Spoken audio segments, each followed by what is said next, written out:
PRÜ, ja, das scheint ein altes Kennzeichen zu sein, was reaktiviert wurde. Es steht für Prüm, so viel weiß ich schon mal. Und Prüm liegt nicht im Schwarzwald, oder? Knapp daneben, ganz knapp daneben. Wir sind in der Eifel, das ist die Kreisstadt da, 5000 Einwohner und ich wohne in einem kleinen Ort daneben. Ja, du bist Handwerker, kann man fast sagen, denn du bist entsprechend begabt, hast einen Caddy umgebaut zum Camper, der gar nicht dafür gedacht war, oder eigentlich? Nee, das ist einfach ein normaler Caddy und da habe ich ein Brett reingemacht für drauf eine Matratze draufzulegen, um da zu schlafen. Du selbst, du bist aus der Eifel, das liegt jetzt, ist das bei euch jetzt schon, ist das noch Rheinland-Pfalz? Ja, es ist Rheinland-Pfalz, direkt aber an der Grenze zu Belgien und Luxemburg. So ist es, ja, da vorne sieht man es auch. Das ist das Metier, mit dem du normalerweise arbeitest, oder? Ganz genau, hier mit Leinbindern, die liefern wir aus. Die Frage ist, wie man da hochkommt. Normalerweise ist Auffahrkeil, heißt der Keil, aber das ist kein Problem gewesen für dich? Nein, extra ein Auto gekauft mit Allrad. Das ist ein Allradauto? Ja, extra. Da vorne steht's.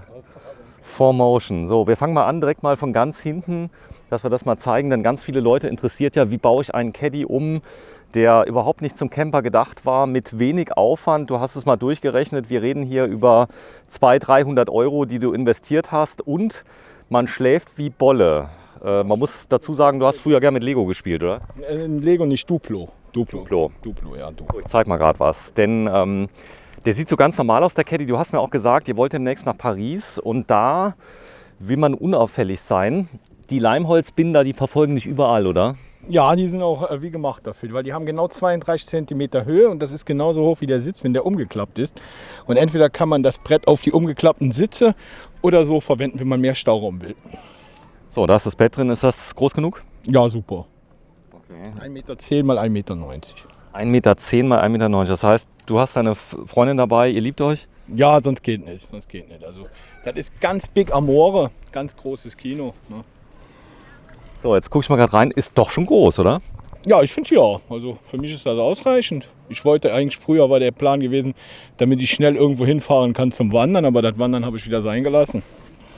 Und jetzt fahre ich halt damit durch die Gegend. So, wir fangen mal an mit so Kleinigkeiten. Du hast hier vorne ein Hightech-Vorzelt organisiert. Das hast du mit Saugnäpfen, mit so genannten Fensterhebern festgemacht. Ist das gut? Leider nein. Also ich habe jetzt auch überlegt, eine Markise zu kaufen, weil das immer so durchhängt.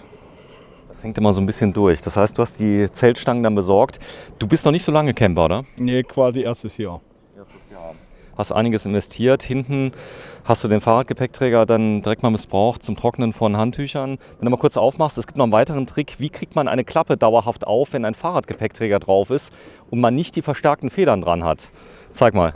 Ja, die hält auch eigentlich so, ist nur, also wenn es kälter wird, dann hält das Öl nicht und dann mache ich einfach so ein Winkeleisen dahin und dann fällt auf keinen Fall mehr runter.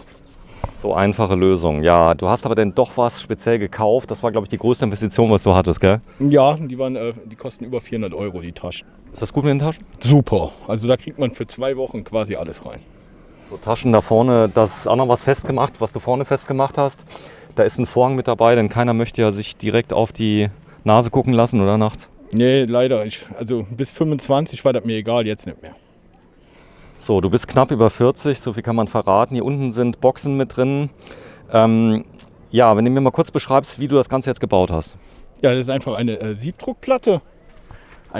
Ich glaube, die ist 20 mm dick, weil ich kann da jetzt immer noch schwere Sachen drauflegen. Also wenn ich keine Lust hätte, für die rauszunehmen. Wenn man da irgendwas transportieren will und ansonsten hebt man das einfach ganz raus und dann hat man wieder einen normalen Caddy.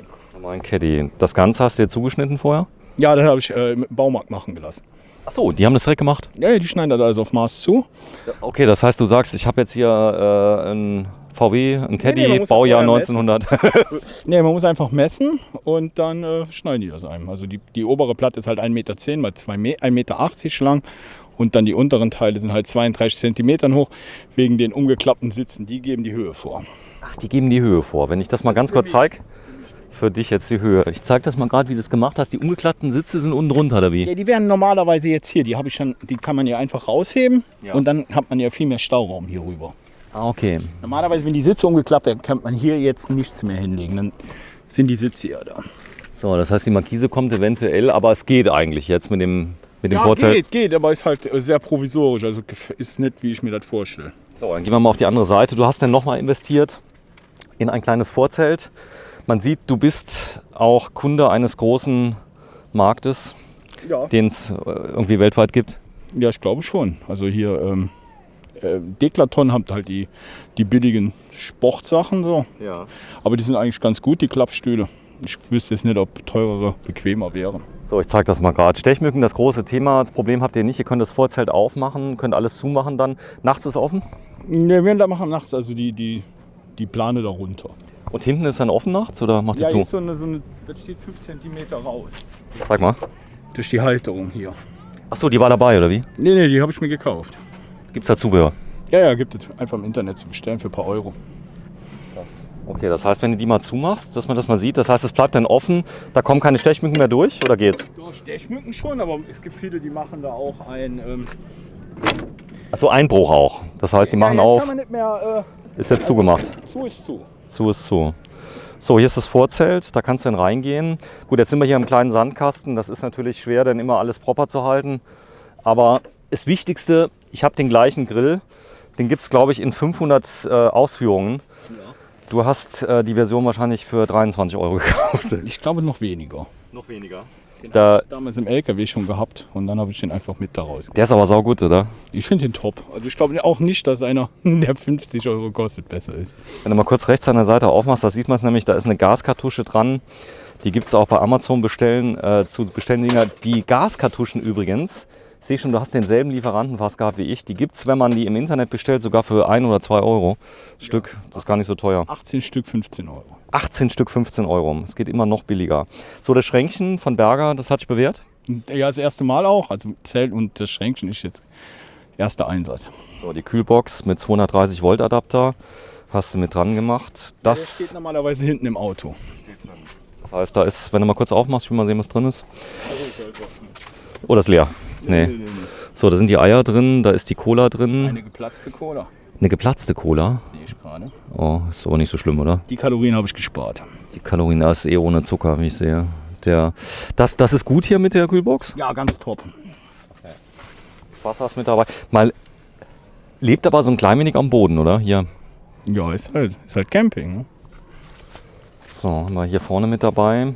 Ist das gut, das Zelt für dich jetzt? So im Ja, Laufe ist der Zeit? auch erst einmal aufgebaut und ich habe das auch scheinbar nicht so gut gemacht. Man muss dann mal rausfinden, wie das richtig geht. Man muss scheinbar ein bisschen mehr Abstand zum Auto lassen.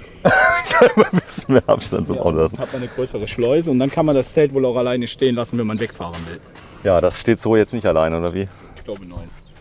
So, das Coole ist, das hat so Luftbälge, das heißt, die werden nur aufgeblasen. Man muss hier keine Stangen aufbauen, oder? Gar keine Stangen aufbauen. Da ist eine Pumpe dabei. Also ich glaube, wenn man das 5-mal probiert, da kriegt man 10 Minuten fertig. Ja, du bist handwerklich sehr begabt. Thema Camping, was hat dich denn bewogen zu campen in diesem Jahr? Ich wollte einfach mal ausprobieren, wie das so ist. Ne? Als kleines Kind war ich auch ein paar Mal mit campen. Ansonsten bin ich da auch Neuling, aber gefällt mir ganz gut. Kontrollierte Verwahrlosung. Ist das etwas, mit dem du gut leben kannst? Damit kann ich sehr, sehr gut leben, aber ich könnte das auch unkontrolliert. Das ist auch unkontrolliert. Ich sage mal gerade, das Wichtigste ist aber ein guter Kaffee, oder? Ja, der ist jetzt, also ich hatte noch so eine alte Maschine zu Hause und habe ich dann die Kaffeepads nochmal gekauft. Hast du gekauft? Ja, sind wir schon fast durch.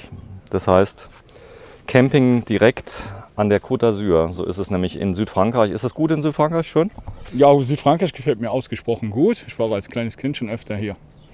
So, das ist natürlich, der Kleiderschrank fehlt jetzt ein bisschen. Ja, da ist natürlich, aber hat ja jeder Camper dasselbe Problem, denke ich.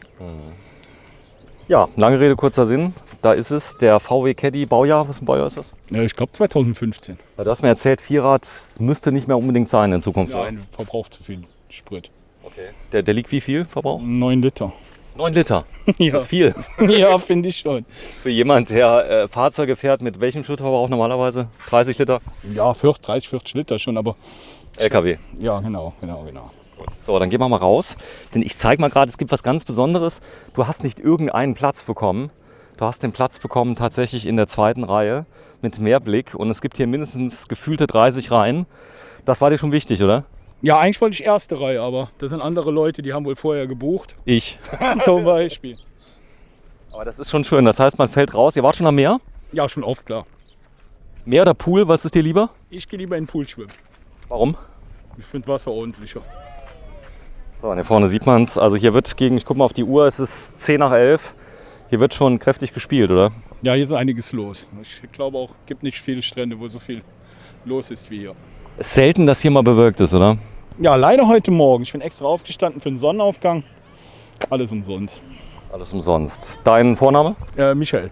Michael aus Prüm in der Eifel, in Rheinland-Pfalz, hart an der Grenze zu Belgien und Luxemburg. Ihr sprecht auch Platt da unten? Ja, die anderen Leute reden platt, ich nicht.